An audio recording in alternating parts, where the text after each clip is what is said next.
All right, here we go. So we're going to do horizontal, vertical, and oblique lines. So just a refresher, your horizontal goes left to right. Your vertical is straight up and down. Okay, so this one doesn't have a slant or anything like that. It's perfectly flat, goes from left to right. Vertical is perfectly straight up and down, and oblique are the ones that are angled. Okay, so they got a slant to them. So oblique is maybe not a word that you've heard before, but that's what it is. So when we graph something and the line slants up or slants down, that's just an oblique line. It's linear because it's straight, but because it has a slant to it, we call it oblique. I know there's lots of names and I know it's a little bit confusing, but I promise you it might make sense later. Okay, so what we're going to do now is we're just going to take a walk down memory lane. We're going to go back to our equations. In the last unit, I was going to say just what we're doing now, but it's from the last unit. Okay, so we're going to isolate the variable. So we're talking about isolating x. So we're just going to do some one-step algebra here. So I want to get x by itself, so I'm going to add 6 to both sides. So x is equal to 26.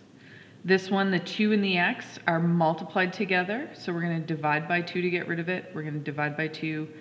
X is equal to 10. And then this one is actually a two-step one. I want to get x by itself, but the first thing I have to do is add that 6 on both sides. So I'm left with 2x equals 26. I want to get rid of that 2, so I'm going to divide it out. I want to get rid of the 2, but I want to keep the x, so I'm dividing it out. I divide this side, so x is equal to 13. So that's just a little review of your equations. And now we are going to look at a little graph. So this is going back to the second lesson of this unit. But if you notice, our equation is given in a weird format. It's not the y equals. You can rearrange this so it looks like y equals, and I'll do that in a second. But I'm going to walk you through this. This is fine just the way it is. It will still result in the same thing. So let's do a table of values. That's part A. And the table of values says we are going to use -4, 0, and 4. I'm only doing 3. So -4, 0, and +4. Okay, I made a really big table and I didn't need to. All right. So remember that we're going to substitute those values in. So we are going to take -4. So my first one's going to be, my equation is 3x minus 2y equals 6. I'm going to substitute that -4 into where I see the x. So this is going to be 3 times -4 minus 2y equals 6. So this would be -12 minus 2y equals 6. So I'm going to add 12 to both sides because I want to get y by itself. So I have -2y equals 18. I'm going to divide by the -2. Divide by the -2. And y is equal to a -9. So in my table, this value would be -9. Okay, so now we're going to do that for the other values. I'm just going to slide up because there's some room at the bottom here. So I have 3x minus 2y equals 6. I always like to write my equation out first with nothing in it.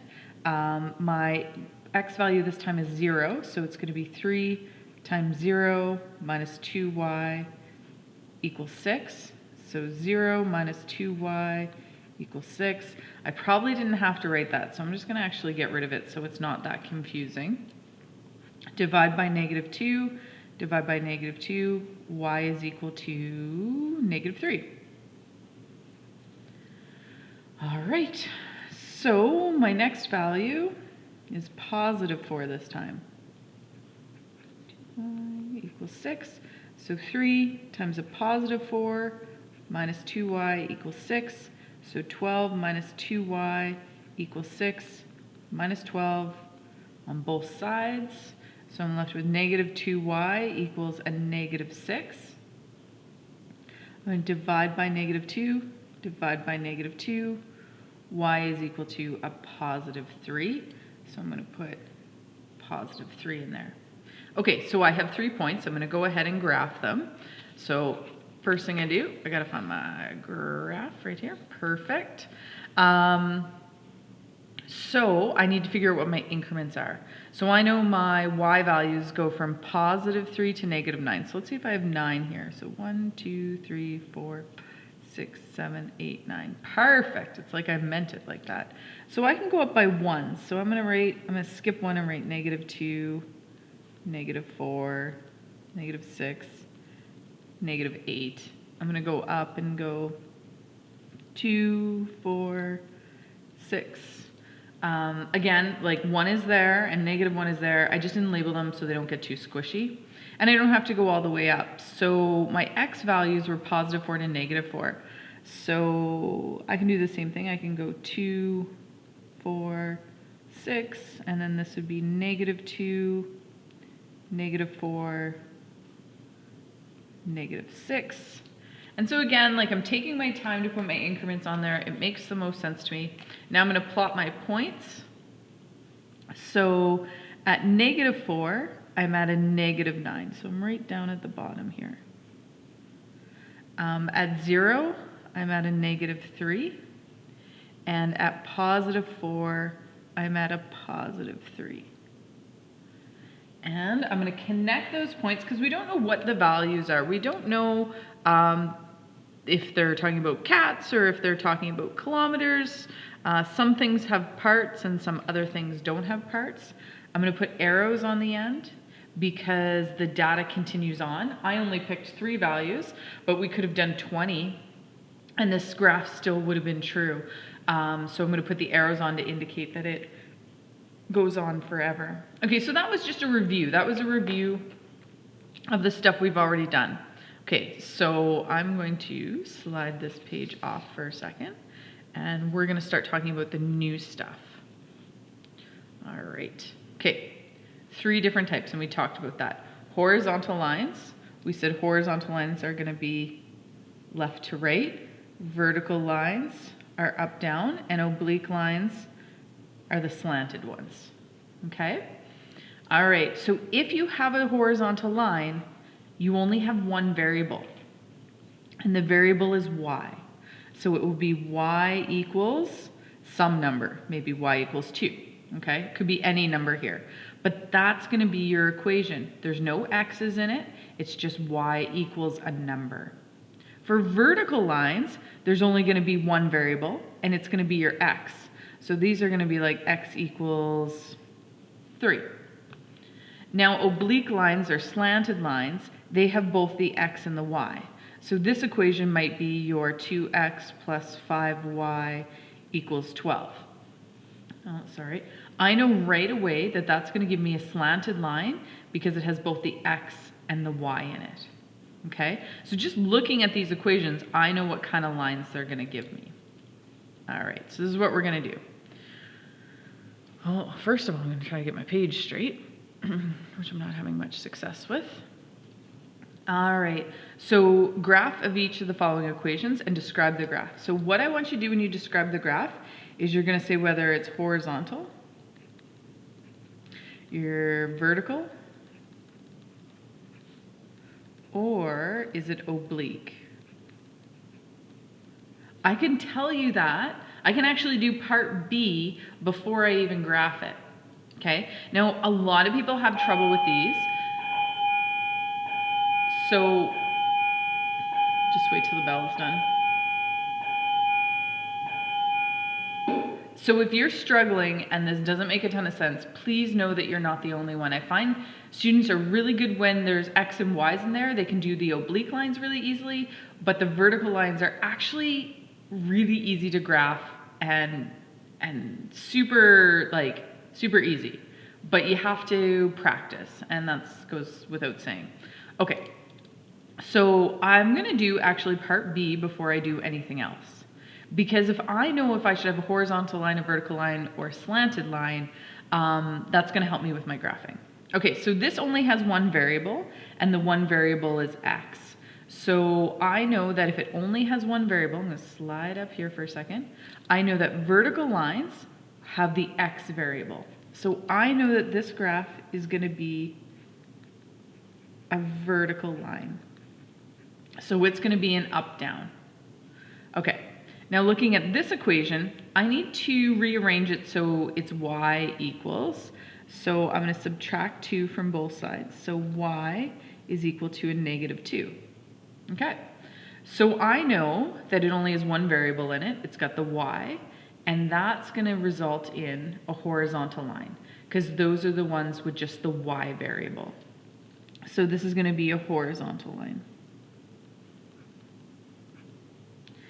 And this one, on the end, I am going to isolate the x. So I'm going to divide by 2, divide by 2.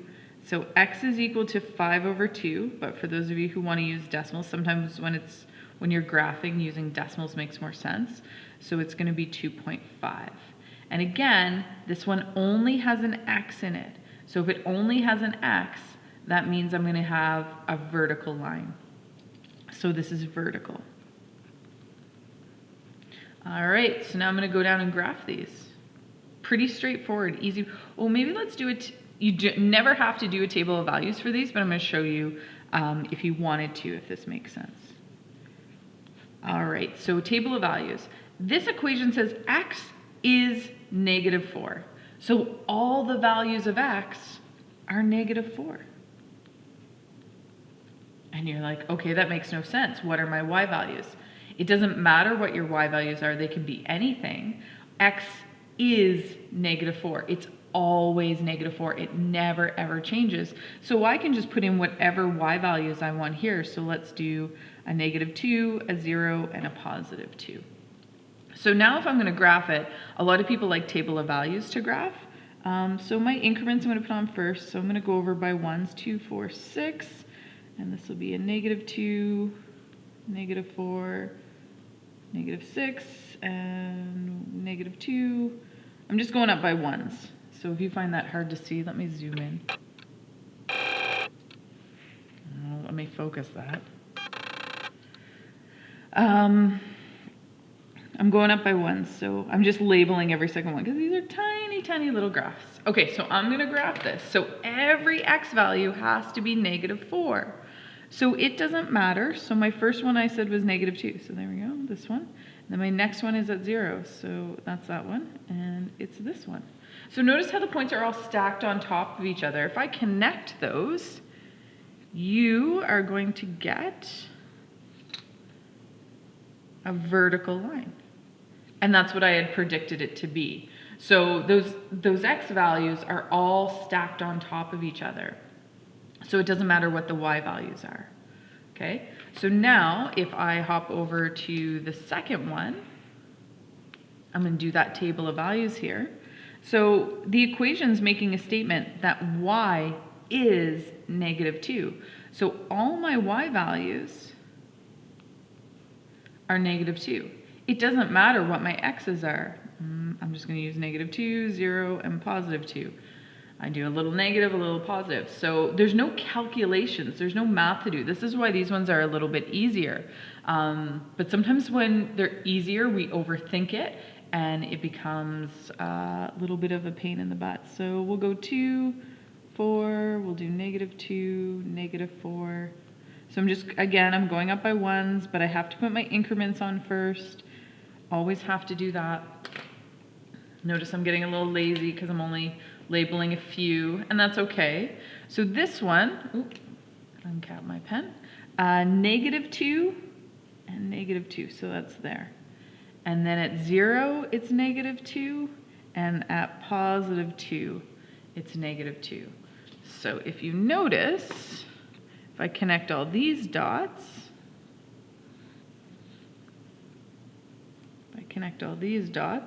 it's going to end up being a horizontal line. So again, I had already predicted that. I know that because of what kind of variable is in there. And so the last one was 5/2 or 2.5, but x was that value. So x was 2.5. I'm going to change my increments this time. So it doesn't matter what I put in for the y's. Let's switch it up. -4, 0, +4. Let's live on the edge. Let's switch it up. I'm going to change my increments this time because I'm going up by halves. My x values are going up by halves. So maybe I'll call this 1 and this 2 and that 3, because then that line is a half, that line's 1.5, and that line's 2.5. See, I'm getting smarter. So -1, -2, -3. All right, and going up and down, I don't know, I guess we'll go up by 1. So this is 2, and 2, 3, 4, and this one would be -2, -4.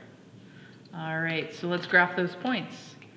So we know that x is 2.5 and -4 from my table, 2.5 and 0, and 2.5 and +4. And as you see, all those things stack on top of each other.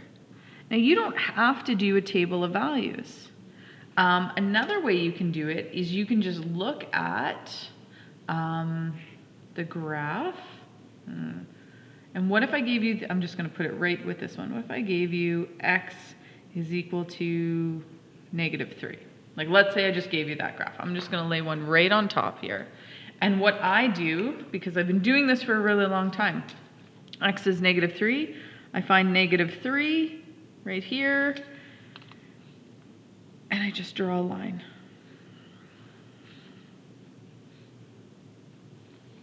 So that's supposed to be green. Sorry, it's hard to see. Make that a little darker. So all I did was say x is -3, find when x is -3, and then I just draw my line through it. I don't have to do a table of values. I can simply do it that way. And that's how I do it as I've gotten better at it over the years. That's how I do it quickly. So that is your horizontal, vertical, and oblique lines. I'm going to tell you that this part up here, single variables, double variables, super important. I'd highlight this, I'd make a note of it. This is really going to help you, this part at the top of the page. Like I said, I don't use table of values for my horizontal or vertical lines. I always use table of values for my oblique lines. But for my horizontal and vertical, I very rarely use table of values. So if you understand it and you want to move forward, that's what I would do. Let me know if you have any questions.